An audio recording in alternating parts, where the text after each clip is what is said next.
गोंदिया जिल्ह्यातील धान्य खरेदी संस्था चालकांच्या समस्या जाणून घेण्यासाठी नुकतेच निवडून आलेल्या संचालकांनी गोंदिया चर्चासत्राचे आयोजन केले असून या चर्चासत्रात गोंदिया जिल्ह्यातील धान्य खरेदी संस्था चालकांनी हजेरी लावली होती।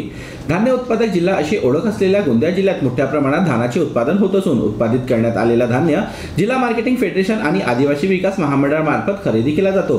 मात्र गेल्या काही वर्षांपासून खरेदी करण्यात येत असलेल्या धानाची उचल वेळेत होत नसल्याने आणि धान्यात येणारी घट पाहता धान्य खरेदी संस्था चालकांच्या समस्या वाढल्या आहेत। मात्र गेल्या 8 वर्षांपासून the Maharashtra state cooperative marketing federation Mumbai यांच्या निवडणुका झाल्या नसल्याने तसेच संचालक मंडळ अस्तित्वात नसल्याने धान्य खरेदी संस्था चालकांच्या समस्या शासन दरबारी मांडता येत नसल्याने धान्य खरेदी संस्था चालकांना याचा त्रास सहन करावा लागत होता। मात्र गेल्या 2 महिन्याआधी the Maharashtra state cooperative marketing federation Mumbai यांच्या निवडणुका पार पडल्या असून नागपूर विभागातून 2 संचालक निवडून गेले।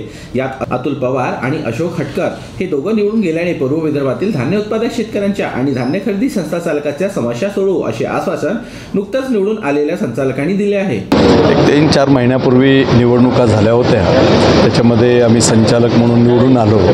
आता आमच्यासोबत इथे हटकर साहेब सुद्धा संचालक इथे आलेले आहे। इथे गोंदियामध्ये आम्ही आता पहिल्यांदाच आज दौरा करून आलेलो आहोत। पूर्व विदर्भामध्ये 4-5 जिल्ह्यामध्ये धान खरेदी हा मोठा प्रकारचा MSP शासनाच्या खरेदीचा प्रकार असून मार्केटिंग फेडरेशनच्या माध्यमातून तालुका खरेदी विक्री संस्था, सहकारी संस्था किंवा सेवा सहकारी संस्था किंवा नव्यानं बेरोजगारी संस्था तयार करून इथं धानाची खरेदी केली जाते आणि तो धान मार्केटिंग फेडरेशनच्या माध्यमातून शासनाला पिसाई करून दिल्या जातं। पण हा जो धान खरेदी जो प्रकार आहे त्याच्यामध्ये अनेक आमच्या इथल्या सहकारी संस्थांचे मोठे प्रश्न निर्माण झालेले आहेत की केंद्र शासनाचा नियम आहे की 2 महिन्यामध्ये खरेदी केलेला धान मार्केटिंग फेडरेशनच्या माध्यमातून उचल करण्यात यावी व पिसाई करता शासनाला पिसाई करून तो माल शासनाच्याकडे द्यावा। पण शासन याच्यामधले संपूर्ण अधिकार मार्केटिंग फेडरेशनमध्ये नाहीत। जो काही टेंडर होतो, जो माल पिसायचा उचलायचा असतो, तो टेंडर हा कलेक्टरांच्या माध्यमातून शासनाच्या माध्यमातून होत असतो। पण तोपर्यंत जवळपास आमच्या ज्या सोसायट्या आहे प्रायमरी, त्या सोसायट्यांकडे 6-6, 8-8 महिने, काही वेळेस वर्ष, काही वेळेस 1.5 वर्ष मान पडून राहतो। केंद्र सरकारचा नियम आहे 2 महिन्याचाच फक्त आम्ही किराया देऊ। मग राज्य शासनाकडे संपूर्ण अधिकार गेल्यामुळे याचे बरेच अधिकार म्हणजे राज्य शासनाकडे आहे। मग राज्य शासनाकडून ते निर्णय होत नाही आहेत आणि निर्णय न झाल्यामुळे मार्केटिंग फेडरेशनला अडचणी निर्माण झाल्या आणि मार्केटिंग फेडरेशनला अडचणी निर्माण झाल्यामुळे त्या मग बाकीच्या संस्थांचे मार्केटिंग फेडरेशनचे सब एजंट असलेल्या संपूर्ण सहकारी संस्थांना त्याचा फटका बसायला लागलेला आहे आणि हा संपूर्ण घोळ जास्तीत जास्त शासनाच्या वतीनं होत आहे। याचं कारण पोते पुरवठा न होणे, पोत्यांचं कॉन्टॅक्ट राज्य शासन देतो आणि ते पोते जे आपल्या म्हणजे कट्टे त्याला म्हणतो किंवा आपण गावठी भाषेत पोते म्हणतो, त्या बॅग्स जे आहेत तो पुरवठा शासन करतो आणि तो पुरवठा जर वेळेवर झाला नाही तर खरेदीमध्ये प्रॉब्लेम निर्माण होत असतात। मग खरेदीमध्ये थांबावं लागते। शेतकरी आपले खरेदीच्या ठिकाणी गाड्या घोड्या किंवा ट्रॅक्टरी किंवा छोटे पिकअप किंवा बैलबंडीने माल नेतात। तिथे गेल्यावर पोते संपले 2-2, 3-3 दिवस त्याची वाटपात थांबा, मग त्यांच्यावरती त्याचा नाहक किराया बसत असतो।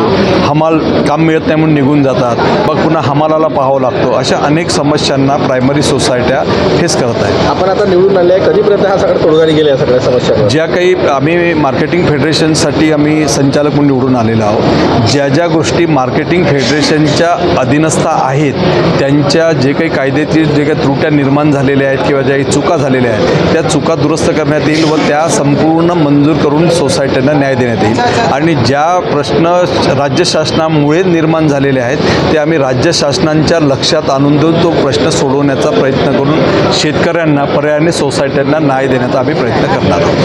आजची बैठक खऱ्या अर्थानं एक चांगली बैठक झाली। या परिसरातले धान उत्पादक शेतकरी सर्व इथं उपस्थित होते। धान खरेदीमधले तज्ज्ञ संचालक पहिल्या मिटिंगपासून ज्या 2-3 मिटिंग झाल्या त्या प्रत्येक मिटिंगमध्ये धान प्रश्नाला वाचा फोडणारे आमचे गण्यार पवार साहेब उपस्थित होते आणि या सर्व शेतकऱ्यांनी आपल्या समस्या इथं हरिहरी मांडल्या आणि त्या सगळ्या समस्या आम्ही टिपलेल्या आहेत। आमच्या स्तरावर स्तरावर आम्ही त्याचा पूर्ण मार्केटिंग फेडरेशनमध्ये पाठपुरावा करून त्यांना न्याय द्यायचा प्रयत्न करू. प्रसंगी शेतकऱ्यासोबत शासनाची टक्कर देण्याचं काम पडलं तरी तिथं आम्ही त्यांच्या खांद्याला खांदा देऊन उपस्थित राहू. परंतु या शेतकऱ्यांना या धानाच्या गंभीर समस्येपासून मुक्त केल्याशिवाय आमच्या काळखंडात आम्ही राहणार नाही, एवढंच या ठिकाणी. आज संबंध म्हणजे देशातल्या महागाईचा दशांक हा वाढलेला आहे आणि फक्त शेतकरीच हा असा आहे की त्याचा विचार कुठं होत नाही आहे. त्याला लेबरपासून तर फर्टिलायझरपासून इन्सेक्टिसाईडपासून सगळ्या गोष्टी ह्या त्याची किंमत वाढलेली आहे आणि अशा परिस्थितीमध्ये जर धानाला भाव हा वाढवून दिला नाही तर जो देशाचा पोशिंदा आहे तोच स्वतः मेल्याशिवाय राहणार नाही.